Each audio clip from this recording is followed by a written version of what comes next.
Alright, what's good? We're going to do a little Bitcoin update here. Wanted to show you some videos and some stuff on Twitter. So we got this guy, TechDev52, who's got 400,000 followers, showing you this chart. And I kind of wanted to show you guys this stuff because for a person that uses TradingView or a person that knows how to charts and do technical analysis, you can pretty much make these things look really pretty, and you can have them make sense no matter what. So this guy is basically breaking Bitcoin's price into different cycles here, and he's referring it back to 2013. So basically this guy and who else, 194 people that retweeted it, think that we are simply just retesting all-time highs and we're about to make a massive move upward. Here's another one by the Stock Money Lizards, because that sounds really reputable. And they're doing this sort of wave ABC drawdown pump kind of chart. But let me reiterate this. Rest assured, you can make these charts look like anything. You can draw squares anywhere. You can pull up different indicators. You can draw all sorts of things. Now, I'm not saying this guy's data is fake or it's or this theory is shit. All I'm saying is, if you want something to look bullish, you'll make it look bullish. If you want it to look bearish, then it'll look bearish. So here's this guy, TechDev again, talking about a super cycle because this is the altcoin crypto cap. He thinks we're going to hit this parabola again and just shoot up into 2023. Why he thinks that's going to happen during a economic crisis and tightening cycle really doesn't make any sense to me. But I mean, this guy's got 400,000 followers, so he must know what he's saying. Obviously that's sarcasm. So I wanted to transition into some videos to show you why Bitcoin might not be in the best position right now.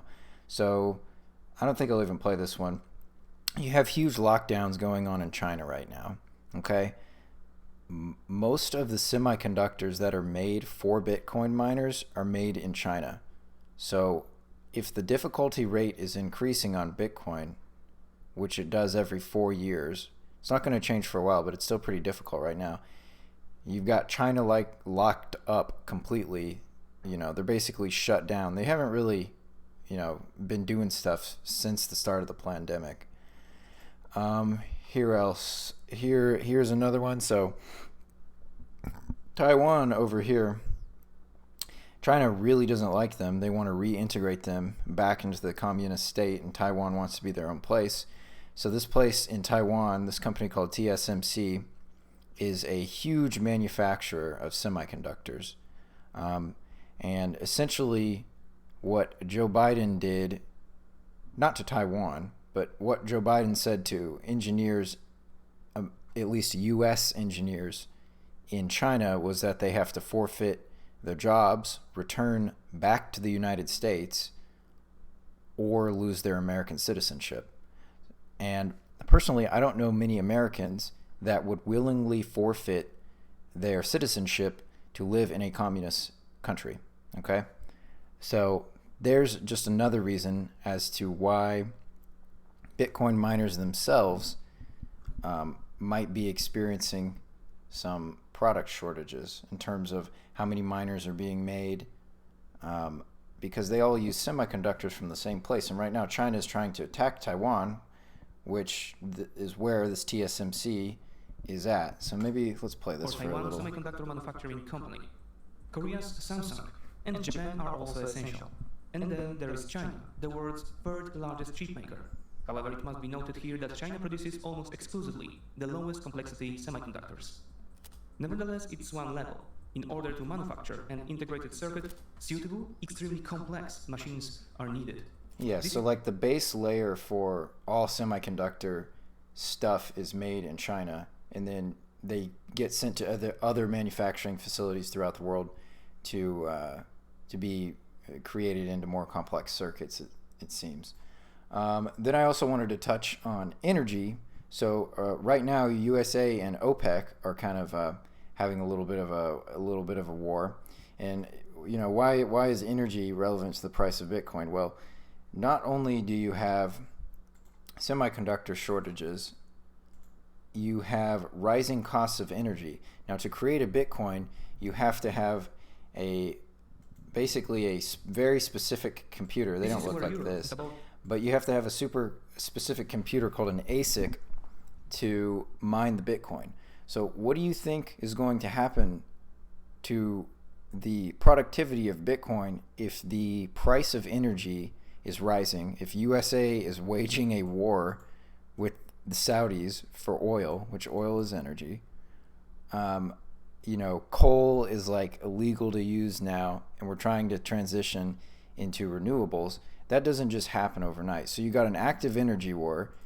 You can't make enough semiconductor chips, as well as the largest Bitcoin mining company in the United States just recently filed for bankruptcy. So all of these are extremely, extremely bearish sort of ideas surrounding Bitcoin. Yet over here on Twitter, the hype remains stronger than ever.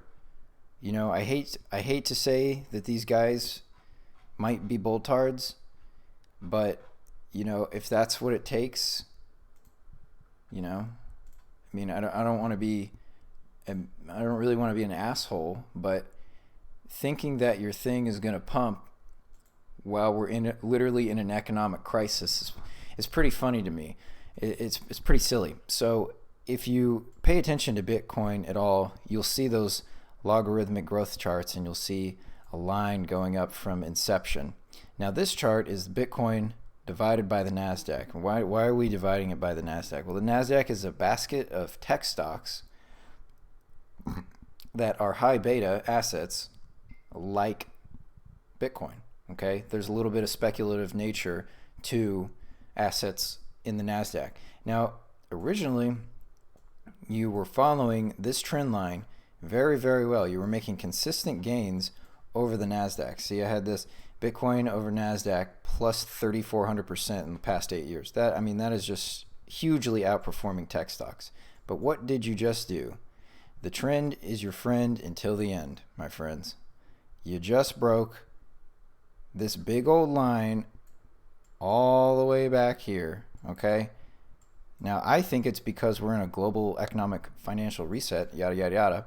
Now, I'm not saying Bitcoin can't recover from this ever, but take a look at this. Since the crash in June, you've just been churning up and down in this range without really moving in relative valuation that much for months. What else did I want to show you? So, all right, so these lines right here are called Fibonacci Bollinger Bands. And right here, this pink band is your 200-day moving average. Now you can see Ethereum since the bear market started, likes to go up to this purple 200 moving average and move down every single time. Touch, move down, touch, move down. Now this time it's moved over it, and you've made a couple closes over it. So this is pretty cool. This could be bullish, right? You could come up here, maybe, right? Okay, now let's go to the next one. This is total. So this is your total crypto market cap. And really it's kind of the same story. You've just been churning in this range. You're not even above your 200, right? Each of these white lines is a standard deviation away from that average. And you're not in a bull market until you move above this 200 and start moving up into higher standard deviations, and maybe you come bounce up here and you find support, and then you go up and blah, blah, blah. That's the bull case. That's what these guys are arguing. But what I'd like to point out is fundamentally that seems like hopium. That seems like copium to me. that seems like a lot of crypto Twitter bros trying to get hype and trying to get people to buy something that is still a very risky asset. Now let's look at Bitcoin, these Fibonacci Bollinger Bands. So yeah, Bitcoin is still below its 200. You're trying to reach up to it. You tried, you failed, you tried, you failed, you tried, you failed. It's getting closer and closer. But since the initial crash last year, you've never made it up past this. And I personally would not be a buyer of Bitcoin unless you can make some consistent closes above this and return into a bull market. Now let's look at something else. This is gold. Now look at our chart from gold. We have a chart from gold back, this doesn't even make sense, 23, this must be like, yeah, 1834. Okay, so disregarding all of that, we'll take it from 1969. Gold is definitely a slow-moving horse, but it's still up 4,600%, you know, on this exponential trend line right here. You know, gold has been around. This is right here. Right here is where Bitcoin was born. 09, 10, 11, right in here. So look how much history gold has as a commodity and a store of value. Bitcoin's only been around here, which I'd also like to point out was during a historically powerful bull market. So Bitcoin born around here. This has been Bitcoin's overall market conditions since inception. Okay, you've just been rocketing up. All right, so now is the real test for Bitcoin, in my opinion. What is this going to do? Because you have, let's see, where did inflation go? Here's inflation. You have inflation sitting pretty at 8.2%. Okay, isn't Bitcoin supposed to be your anti-inflation store of value? Isn't it supposed to be, oh, it's so limited in supply and it's going to be so valuable because it's so limited? Well, what happens when the miner companies are going bust, the price of energy is skyrocketing, and you can't make enough chips to make the miners? Okay, seems pretty obvious to me that it's not fucking working, at least right now. Maybe it'll work in the future. You know, we don't know. But what's the market telling us right now? It's telling us that inflation's high. Bitcoin is doing, wait, where'd it go? Bitcoin is doing worse than the NASDAQ, which is just a bunch of tech stocks. So really, what are these guys on Twitter even talking about is what I want to know. They're just making cool patterns on their chart. Ooh, yo, it's going to go bull, and then we're going to have another bull market, and then look at this cycle theory, blah, blah, blah, blah. Anyone can make charts and draw cool colors on them, okay? Anyone can make pretty stuff, but you have to be, you have to think a little more carefully about what's going on. Now, I'd love for Bitcoin to start rocketing off, because I think Bitcoin's pretty awesome. But you just broke down this big old trend line. You know, there's literally no historical precedent for that. What if you just do this? What if you just go back down? You have to consider these things if you're going to buy a speculative asset that isn't insured by the FDIC.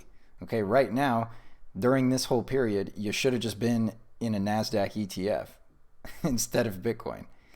Maybe it'll return and bump back up, and, you know, you'll round out and start going up again.